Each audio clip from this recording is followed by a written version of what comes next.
thank you all for your many notes of both congratulation and condolences. They are both appropriate for this position. My name is Hank Weber, and I'm the new president of CRC.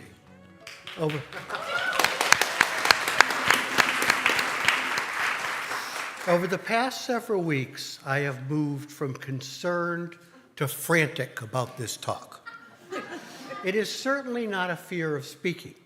I'm glad to talk for 45 or 60 or 90 or 180 minutes anytime about the plight of older industrial cities, efforts to achieve regional growth and equity in the United States, or the changing demographics of St. Louis.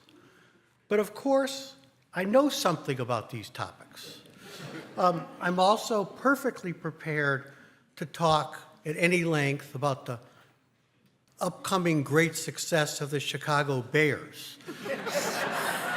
Something I know a great deal about because I'm an American male and lived in Chicago for 20 years. But what the heck can I say that might add to our understanding of the days of awe? On Wednesday, I decided as part of my preparation, I would try to recall the speeches I have heard on Erev Rosh Hashanah. I've heard over 50 in my adult lifetime. Then I realized after several hours that I did not remember any of those speeches. And except for Paul's talk last year, I have no memory of who gave them. This increased my confidence greatly.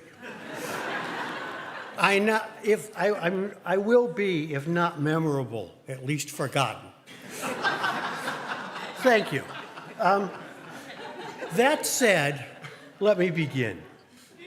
CRC is at a pivotal point in its history, a moment where we will either thrive and be a shining light for progressive Judaism in St. Louis and beyond, be a major factor in the rebuilding of St. Louis, or become just another show. This is our challenge. Our challenge is not a challenge of values. Our values established many years ago are remarkably strong, including a deep sense of community where we draw strength from one another by connecting both in crisis and in celebration. We are a community that strives to make Judaism relevant and meaningful in the lives of our members. A respect for diversity, a focus on others through commitment to social issues and outreach to the broader community, an expectation of participation by all of our members, an open, accepting, and safe congregation, safe environment where members feel they can experiment in expressions of their Judaism, an insatiable appetite for education, an embrace of struggle, a sense of humor, which I very much appreciate, and an urban congregation committed to being a Jewish presence in the city of St. Louis and dedicated to remaining in the city. I am sure that we differ in emphasis and order among these things, but in our lives, I am quite sure that we share most, if not all, of these values. That's why we're here, and that's why we stay here.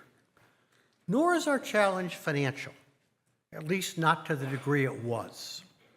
Due to the remarkable work of the Turnaround Board, and I see David and Paul and Mark and Jay here, among many others. I don't see beyond the second row, so if I didn't mention your name, it has nothing to do with anything other than that. CRC entered our most recent fiscal year, which ended just 3 weeks ago, with a positive balance.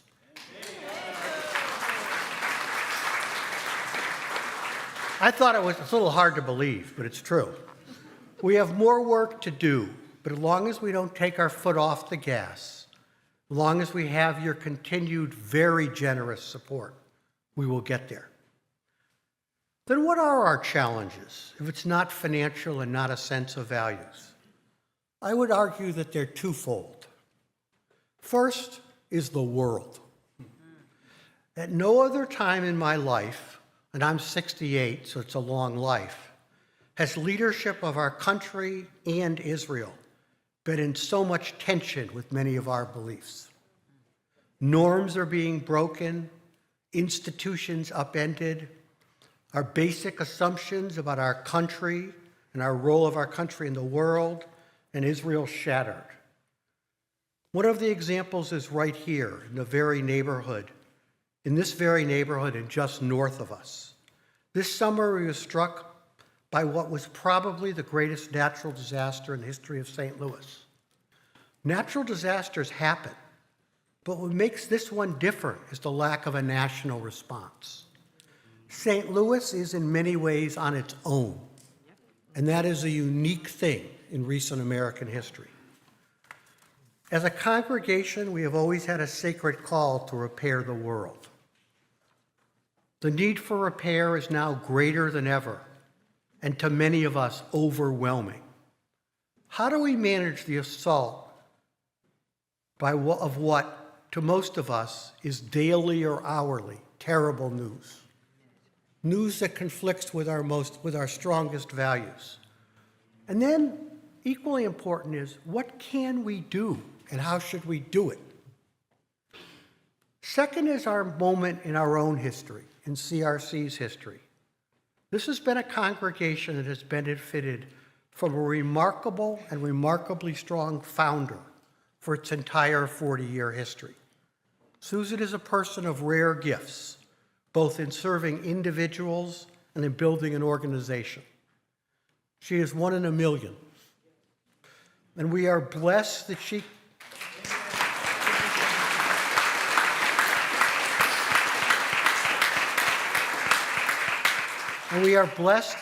she continues to serve us as our emeritus rabbi. But her role has changed, and she is no longer the center of this congregation, nor should she be. There is a time of transition for all of us. This is the time for us as a congregation to decide what we want CRC to be, to decide how we want to worship, how we want to change St. Louis, how we want to educate our children. How do we want to become an institution that helps each and every one of us deal with the assaults of the world and become the best person that we can be? One of the things I didn't mention in the list of values, I'm interested in how many people caught it, is from the beginning it said that we were a lay-led congregation. This is a time to express the lay-led nature of this congregation. Religious institutions, let us remember, matter a great deal to individuals in time of joy and in time of pain, but they also matter a great deal to the world. There would have been no anti-slavery movement in the United States if it wasn't that in the 1840s and 50s, white churches in New England took on the abolitionist cause. And there would have been no civil rights movement in the 1960s without the black churches of the South. I accepted the presidency of CRC only after deep reflection that arose from my diagnosis last year of a serious prostate cancer. When you don't have too much time, you want to do the most important work. Much of that work is family. I've spent a lot of time, and will continue, with Chris, my wife, and we spent a lot of time with our children, Rob, Lauren, and Hannah. Lauren and Hannah are in the chorus, so they're somewhere back there. Rob's in San Diego doing what you do in San Diego, probably surfing. But for me, the most important category, the category at the top of the list, has always included doing what I can to bend the arc of history toward justice. CRC is an institution that can bend the arc of history toward justice. This is a remarkable institution, fully ready to deal with the challenges of our lives and our city. We matter, and we can matter more, but only if all of us engage in making CRC what it can be in a time of great darkness. I have one request of all of you, and that is to actively engage in this community. If we're going to be a lay-led congregation, we need the lay to come forward and lead. Participate actively in some set of programs. Come to services. Write an even bigger check. Volunteer to help in North St. Louis. Invent a new program that will engage our community. Don't be twice-a-year Jews. CRC's future can be magnificent, but only if all of us put our shoulders to the wheel. Our community, our children, and our city deserve no less. Chris, Hannah, Lauren, and I join me in wishing each of you a happy, healthy New Year. Shna Tova.